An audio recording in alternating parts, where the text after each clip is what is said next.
Olá, que a graça de Jesus esteja com você mais uma vez. Estamos prontos para continuar aqui a nossa meditação na Palavra de Deus a fim de nos fortalecermos espiritualmente, porque temos vários desafios durante esse dia, precisamos dessa força. Agradeço a sua companhia diária, agradeço porque você me ajuda pregando o Evangelho e compartilhando esse vídeo com outras pessoas. Continue assim fazendo, viu? Não se esqueça de se inscrever caso ainda não tenha sido inscrito, sua inscrição nos ajuda. E ao final de deixar o seu gostei. Ou se eu não gostei, porque essa interação fortalece o nosso canal. Ouvindo o sussurro acima de um grito.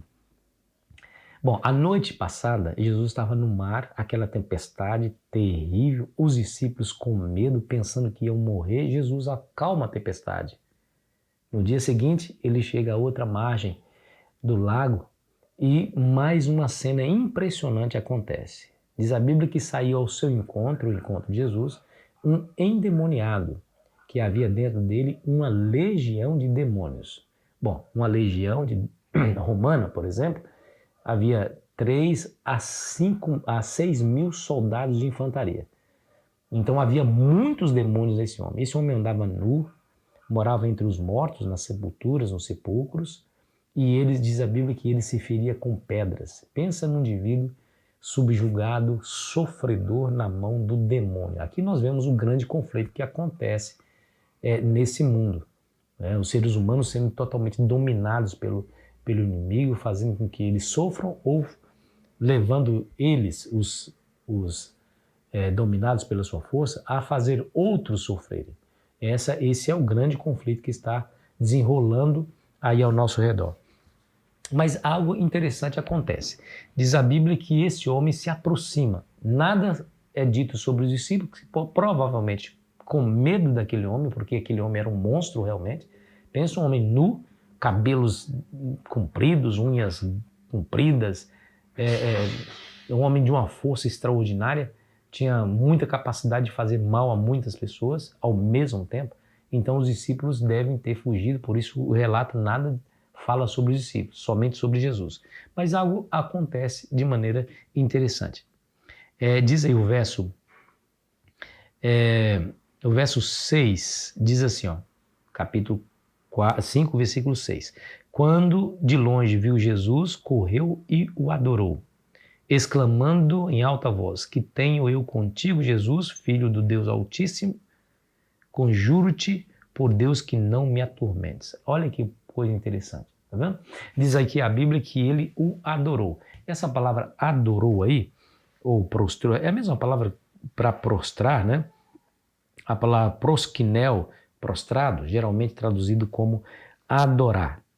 Esse endemoniado aqui, quer dizer, esses demônios reconheceram quem era Jesus e o que ele podia fazer com eles. Havia um verdadeiro exército contra uma única pessoa, que era Jesus.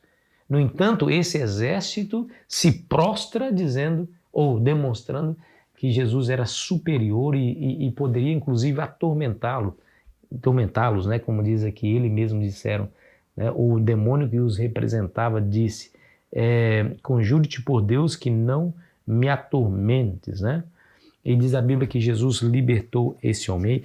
É incrível que os demônios sabiam quem era Jesus e sabiam que eram impotentes diante dele. Por isso eles aqui imploram não só uma vez, mas 2 vezes para que Jesus fizesse o que eles estavam pedindo. Primeiro, não me atormente. Segundo, nos mande para os porcos. E Jesus então liberta aquele homem. Antes de falar sobre libertação, os demônios gritaram, né, para Jesus.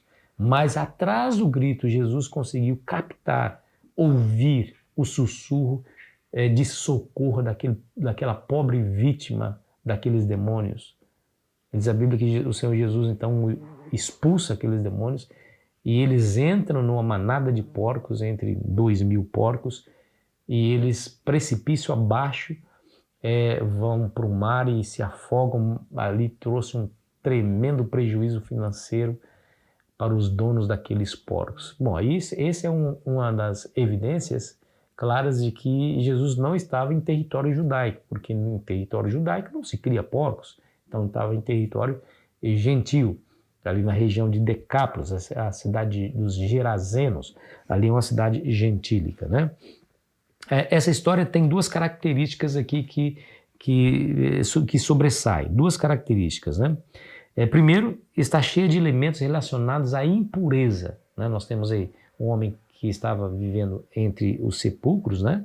Que cadáveres, os mortos, né? Túmulos e mortos. E segundo, o sangramento, o sangramento e os porcos. Ele se sangrava, ele se cortava, então era um homem coberto de sangue, e também os porcos. São aí essas características de impureza cerimonial. Mas, né, Jesus sobressai a tudo isso e exerce o seu poder e autoridade sobre as forças do mal. E Jesus então expulsa os demônios. Aí Jesus obtém uma vantagem nessa luta, então está uma batalha ali. Então a primeira vitória é Jesus quando Jesus expulsa os demônios. Os demônios saindo matam os porcos. Aí Satanás tem uma certa vitória, porque ele vai usar esse elemento mais tarde. Os habitantes da cidade pediram para que Jesus fosse embora, mais uma vitória de Satanás, porque ele usou aquele prejuízo monetário para instigar a animosidade do povo contra Jesus, que pediu para que Jesus fosse embora. Mas Jesus deixa ali entre eles uma testemunha, um missionário seu, que foi uma grande vitória de Cristo. Porque aquele homem saiu pela região de Decápolis dizendo o que Deus fez por ele e como Deus teve misericórdia dele. A Bíblia fala que mais tarde Jesus volta àquela região de Decápolis e havia ali uma grande multidão esperando por Jesus. Nessa primeira história, a multidão pediu para que Jesus fosse embora. Quando Jesus volta mais tarde, uma grande multidão estava ali esperando por Jesus, e adivinha quem preparou essa multidão, né? Aquele missionário, aquele único missionário que Jesus deixou naquela terra. Então, grande vitória para Cristo, né? Bom, essa história aqui traz uma grande esperança sobre o poder de Jesus e como esse mesmo poder pode nos ajudar nas nossas próprias lutas contra o mal. Eu quero dizer para você que não há nesse universo inteiro alguém capaz de frear a vontade de Deus. A Bíblia fala, se Deus é por nós, quem será contra nós? Se Deus é por nós, quem será contra nós? Então não temas as forças do mal se você estiver com Cristo. O que o diabo pode fazer?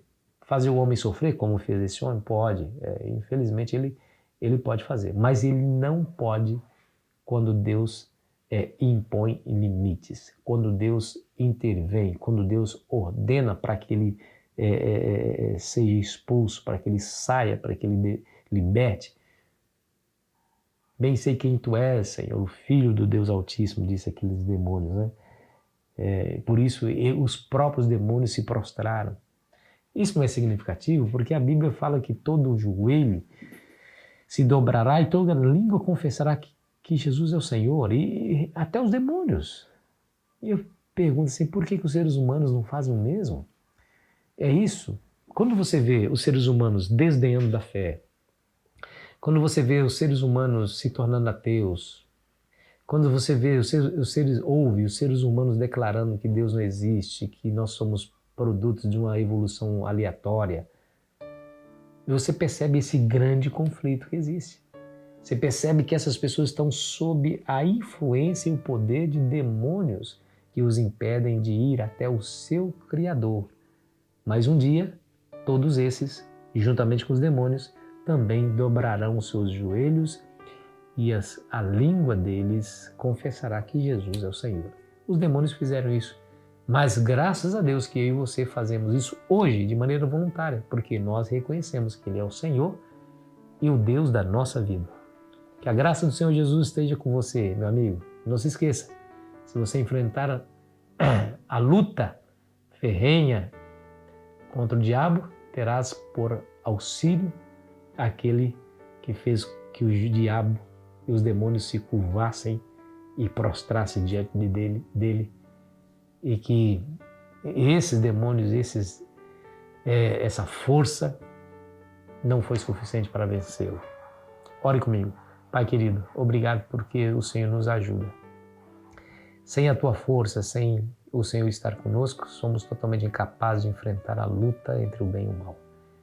Pai, por favor, nos ajude hoje a enfrentar o que tiver que enfrentar, com a tua força atrás de ti, e o Senhor na nossa dianteira, para nos proteger e nos guardar em nome de Jesus. Amém. Foi muito bom estar com você. Amanhã continuaremos aqui a nossa jornada. Aproveite bem o seu dia.